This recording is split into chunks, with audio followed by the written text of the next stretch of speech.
what the Effie deals on the rise, flipping those dreams before your eyes. Listen and learn, she'll guide you through. If Effie can do it, you can effing do it too. Hi everyone, welcome. Today I'm going solo to talk about pivoting. Wait, aren't you in real estate, you might think? And I would say, absolutely, I'm in real estate. But pivoting is a skill set that is very important in real estate and in life as a whole. What is to pivot or pivoting? Pivoting is when you are going one direction and you suddenly realize, oh wait, I'm generally going in the right place, but I got to fine tune this. So you push off on one foot to turn yourself so that you can go into a slightly different direction. And it's a very important skill, especially in some sports like basketball. But it's also an important skill in life. If you have something that's moving along, you vested quite a bit of time, quite a bit of money perhaps, and you're realizing, oh, it isn't quite going the way I want. What can you do? I mean, I suppose you can quit, but I don't quit easily. I'm pretty stubborn. And it's more efficient and effective to analyze what's going on and why you're thinking, I'm not 100% happy, and see what pivots are available to you. Now, let's bring it to real estate and why I am looking and in the process of pivoting and how you can learn from my own experience. You may know, or you may not, that I have a co-living property in Charlotte. And the story of that house is really something. One day I'll do a podcast on nothing but that. But the house is finally finished and it's filled as a co-living property. And I have Pad Split filling it. And I've decided that that's not working for me. It's working for Pad Split, but it's not working for me. So what am I going to do about that? I am here where I live in Illinois, and the property is North Carolina. I need something to help me make it work, but I'm not happy with Pad Split. And I'll talk about that at a later time. If you're wondering and you are concerned, you might reach out to me, but I will talk about that openly, just not right now. So I am searching the skyline to see what can I do. Well, that's the first thing you have to do is you got to look around and you got to figure out what would make economic sense and time sense without starting all over. So you got to read whatever it is that you think is interesting to you, or as an option, you got to read on it. And then you have to ask as many people as you can that are in this field already, even if it's very close to what you're doing, because there are going to be differences, and think before you actually push off on that left foot or whichever foot you're using to give you redirection. So if you are in part of a community, as I am, you're very fortunate because you can reach out to your community. And that is exactly what I did. I thought, okay, what can I do if I don't do co-living? And I decided, let me look into transitional living.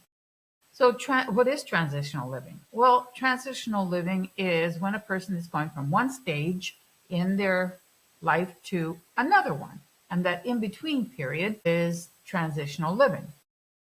A little bit like being in a pivot itself. So I decided I want my property to be a little bit more mission-driven than it is at the moment as simply co-living. So I started to think, who can I reach out to that is doing mission-driven real estate? And of course, Chino in Las Vegas, Chino Monte came to mind right away. I adore that guy. So I absolutely reached out to him. And being the person that he is, we spoke at length, and there is a podcast on that, a few podcasts back. Feel free to watch it. He has a lot to offer. So Chino edumacated, as I like to say, edumacated me and helped me to get going on the curve. At the same time, though, I reached out in my community and I was like, okay, just tell it like it is. Help. I need the leaders in transitional housing. Who are they? I don't know who they are. Who can help me? And that got the ball rolling a little bit, which was very, very helpful to me. So one of the first people to reach out to me was Jay. I won't be using last names because I haven't asked them their permission yet. So Jay put me in touch with Bill and said, talk with Bill. I think Bill might know something. So I reached out to Bill and Bill did a Zoom with me and he was so helpful. He explained Oxford House is one of the oldest organizations that deals with transitional living, specifically for veterans, and how to locate the right point person for this. Took the time to pull up Charlotte, help me kind of figure out what I've got to look at. And what that involved basically was identifying every Oxford house. And if you go on a site that gives you every Oxford house, a lot of the maps do, you just have to use the right filters. And then click on it, it will tell you a little bit about the house, like men only, Joe is the person who's in charge, here's his phone number, things of that sort. So immediately I had a list of 21 existing properties. Most were men, some were women, that I could reach out to. And he suggested reaching out via text. And I was like, text? Okay. So I texted 19 of them and it got the ball rolling. So that, in that particular search. So that was a very, very helpful call. And I appreciate very much Bill's help. I was recommended to someone who has a unique name, so I won't say it without his permission. I always like to get permission. Anyhow, he is not technically doing transition housing as per se, but he has been doing Section 8. He does some fix and flipping, and he shared his experience about working with organizations. So what I learned is you can do transitional living yourself. You can set up the house and you can say, these are the kind of people that I'm looking for. And you can run it by yourself. It's totally doable if you're nearby. I'm not nearby. I'm in Illinois and the house is in North Carolina. So there are many different kinds of groups you can approach. We have Section 8. We've got veterans, both. They break them up apparently, like men and women. You can also have the property dedicated to just women that are from a number of difficult situations. There are women with children. There are youth that are aging out of the foster system, which I'm particularly have a soft spot for. You have people who are re-entering the public life after incarceration. There are so many different groups, but that gives you a little bit of an idea of what is available. And you can do it, set it up, and run it individually, and only have whatever it is that you're looking for, male veterans or whatever, in there. And you would find out from the veterans organization what they can get per room, and you would just set it up to make sure that it meets their requirements. Sounds easy, but it's time consuming, and there's a lot of learning to do. So you can do that yourself. Or you could just put your house up for arbitrage and say, I'm only looking for people who are going to be doing it to groups because I'm going to be charging a higher rate, but I don't want to do the actual organization myself. And then you would be aware of what they're doing. And I will tell you that I learned that it's really important to get yourself in the contract, that whether you're arbitraging or whatever contract you go into, to make sure that you have the right as the owner to go into the property every couple of months, at least once a quarter, to make sure things aren't going badly. Because if they are, it's your house, and they may still be paying you the monthly rent, but a lot of good that does if they've trashed the house. So I thought that was interesting, as well as so mandatory inspections, as well as watching out for people. If you're going to do this, you got to be with an organization that's firm and that has procedures and a reputation to lose, instead of an individual that might be going back and forth and not really knowing, because it's your property that they're going to risk. I thought that was a very valid point, and that you have to get special insurance. Make sure you're well insured on this. So, okay, that was really good learning. So you can do it as an individual, you can do it through arbitrage, or you can get a master lease set up with the organization, which is how Oxford House works. You lease your property to Oxford House and they take care of everything else. They manage it, they fill it, they take care of everything. If there is a cost over a certain amount that you both negotiate, then they come to you. But otherwise, they're running the property. And in many cases, they want a multi-year lease. So if you're doing transition living, you can be an operator, be highly involved. Or you can be on the real estate side and just the real estate, the property side, and not be on the operating end.